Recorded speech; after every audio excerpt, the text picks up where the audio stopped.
it's Froggy, and I'm back again with another episode of C14 Dating. We are on Kyler's route, and we have a new cutscene. So I'm just gonna go ahead and start. I just want this layer over with already. My fichet is filled up, and I got a ton of items in this plastic bag. I tentatively etched into the soil with my smallest trowel, trying to determine where this layer ended and the new one began.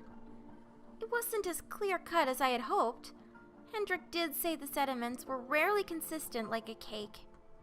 I glanced at the glossy photograph, comparing the felt lines marked on it to my progress on the actual square. I might as well pester Kyler again and get his opinion, since we're practically working on the same thing. I yanked my earbuds out and turned down the volume. When I was done, I stuck my hand in front of Kyler's face and waved. He sighed, but turned on his implant. Yes, what is it? I ignored his weary monotone and tapped my square with my trowel to direct his gaze. I summarized my predicament. So, any idea where the new layer starts? What's the layer you're working on now? I quickly referenced my photograph. 3BMS. And I'm trying to see where 3CL starts. Shuffling out of the way, I observed Kyler intently as he rubbed the excess dirt off of his trowel. With neat precision, he scooped out a bit of the exposed 3BMS soil and placed it on his hand. After wiping the trowel on his knuckle, he examined the sediments again. Which spot are you uncertain of? Right here.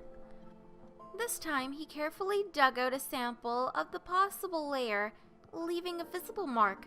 Once both pieces were in the palm of his hand, he placed his tool down and leaned in toward me. I curiously peered down. You're not going to eat it, are you? Now what? Let's go with the funny one. Please don't tell me you're going to put that in your mouth. After a moment of bafflement, Kyler burst out laughing. He shook his head to reassure me. I did not expect his reaction, and it was a pleasant surprise. No, it's not like that. Phew! For a second, I was worried we were going to taste test it. I guess you could. The textures would be different, but I'm not the connoisseur of dirt. It'd probably all taste the same. Grimy, with an earthy aftertaste.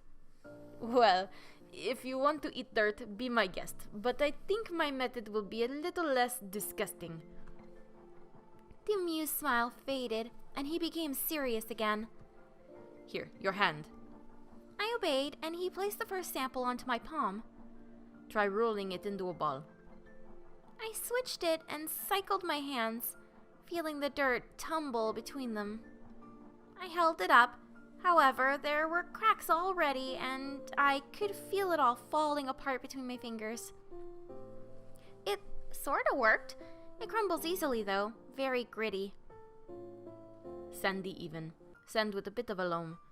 If it was pure sand, it wouldn't form a ball in the first place. Now for the second one. I wiped my hands on my hoodie before I accepted it and repeated the process. This time, the dirt held together quite nicely, and the texture felt smoother.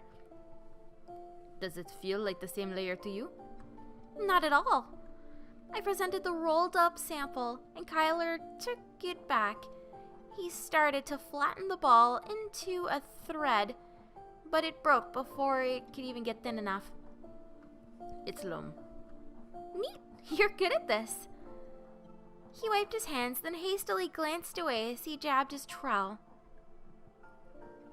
It wasn't anything spectacular. It's a method to test the soil texture. Besides, it's already explained. What do you mean? The names for each layer. It's not a bunch of random letters and numbers. They follow a structure. They use terms to help describe the sediments, whether it's texture, color, or grain size. 3BMS. The MS stands for Marne Sablus, I don't know, which means sandy loam. 3CM is loam. Huh. It really is more straightforward than I thought.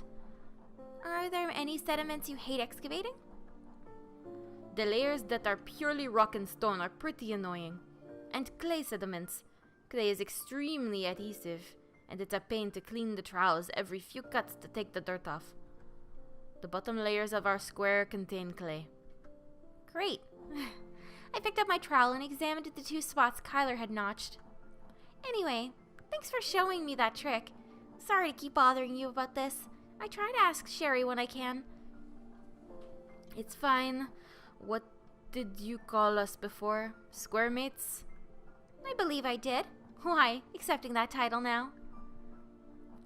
We are working side by side, and we might as well help each other out. More like helping me out. I'm the one needing it. It's your first time here. No matter how often you read about it, it's not until you excavate that you really grasp how it works. True. I felt like I understood nothing. But now I'm getting more confident with the procedures. Kyler simply nodded as he became completely absorbed in his excavation again. I inserted my earbuds and cranked up the volume. There was one other positive to working beside him. I could play my music as loud as I wanted without distracting him. Kyler's a cutie. Ugh, we're not even that stressed. Why am I failing everything? Ugh. What is even happening? I'm just not having luck here. Oh, we got some new stuff again. Bucket swaying in my grip, I made my way down the main catwalk, intending to return to my square. I paused when I saw DeAndre staring at the dirt wall in deep concentration. Oh, I like that color scheme on him. Orange looks real nice on you. Every few moments, he would raise his trowel, but stop inches before the blade touched the soil, then retreat. He looked like he was about to defuse a bomb, but didn't know which wire to cut. Hey, DeAndre, what's up? Startled, he turned toward me, and his focused expression melted into a relieved grin. Hey, just finished the tamisage? Yes. This layer I'm working on is mostly dirt, so there's not much to find. What about you? You seem a little hesitant. I'm starting to see why I delayed picking on an elective. Right now, I'm paranoid about digging through heaps of layers and not being aware of it. He handed over the photograph, and I balked at the number of pencil marks that were drawn, erased, and redrawn, along with ink lines that were dotted instead of solid. And I thought I struggled with my square. If anything, his square was easier due to all the rocks that clearly indicated the end of a layer. You cleared out the couche de merde nicely. That was the easy part. It was all compressed and dark compared to the next sediments. They all blur into a blob of brown. How am I even supposed to tell them apart? DeAndre, rely on the photograph, offer to etch out the layers, teach him to soil test. Well, we just learned how to do a soil test, so why don't we teach him how to too?